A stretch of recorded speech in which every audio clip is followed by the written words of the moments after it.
Hello everybody and welcome back to my channel. My name is KatoLlama365 and today we're going to be talking all about Dark Mist in the game Dead by Daylight. So this is part of an ongoing series on my channel where I talk about every aspect of the game Dead by Daylight, and like I said, today we're going to be covering Dark Mist. So before I move into the information, both this image here on screen as well as all of the information today is taken straight from the Dead by Daylight wiki, and I will go ahead and link that down the description below, so once this video is over, if you'd like to check that out for yourself, you may. So without further ado, I'm going to hop right into it. This image here is of Dark Mist in the game, and then I'll just go ahead and move on to the information. So Dark Mist, also known and referred to as quote-unquote the fog, is a recurring feature in every trial of Dead by Daylight. So every single game that you go into has Dark Mist in it. However, it can be influenced by a couple of things. So, as an overview for both the killers and the survivors, the fog adds a sense of uncertainty to a player's location and their surroundings, making it ideal for survivors to attempt to hide in plain sight and escape the killer, while also making it ideal for stealth killers to approach unsuspecting prey. It's a very ambivalent feature. So, for survivors, they could go ahead and make the fog thicker. That way they can hide in plain sight, as the killer does have just first-person view. They could probably hide in plain sight depending on their cosmetics. And then for killers, certain killers such as probably like Ghostface, the Pig, Michael Myers, or should I say the Shape, and I forget what Ghostface is called. I was just calling him Ghostface. I won't say the Ghost, but for the killers like that, that would also work well for them as it's a stealth feature. Moving on, the thickness can be influenced by a variety of things. So the first add-on here is called a Clear Regent.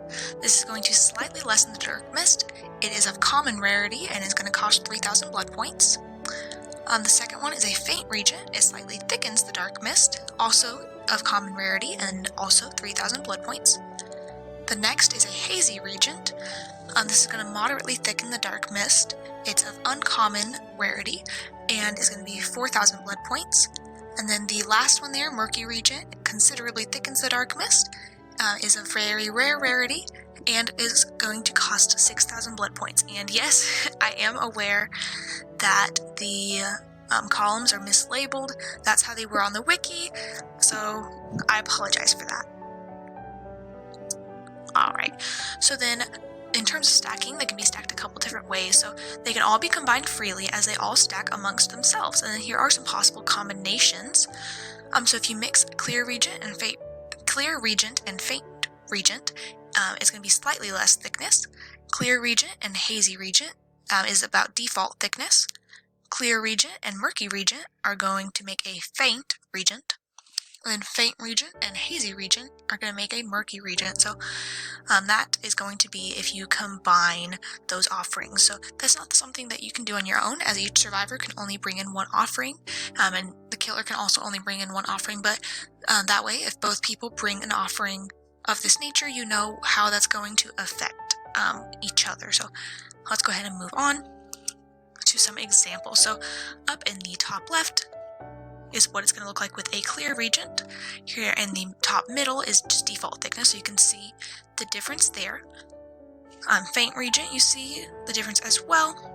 Hazy Regent and Murky Regent. So I'll just leave these up here on the screen for a little bit, and if you'd like to see them for a little bit longer, you can go ahead and pause your video here so you can really see the difference between them. But part of it too is going to be something that you learn as you play. Personally, I don't usually use these offerings a whole lot, as I don't really mind the thickness of the fog. However, some people can really use it to their advantage. You just have to know how to use it. So I'm going to go ahead and move on from these examples now. Alright, so I hope you guys enjoyed the video today. I hope you learned a lot more about how the Dark Mist, or the fog, works in Dead by Daylight, as they are interchangeable terms.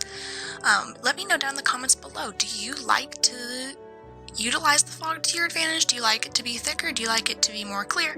Let me know, like I said, down in the comments below. And while you're down there, go ahead and hit that like button so I know that you like this video and you like my content, and I can continue to make content just like it.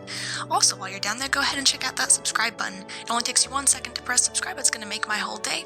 And while you're down there next to that subscribe button, click that notification bell. That way you never miss any content from me, whether it be videos like this where I explain parts Dead by Daylight, or whether it be announcements about the game, news, or even gameplay. So thank you guys for watching this short little video, and I'll see you next video.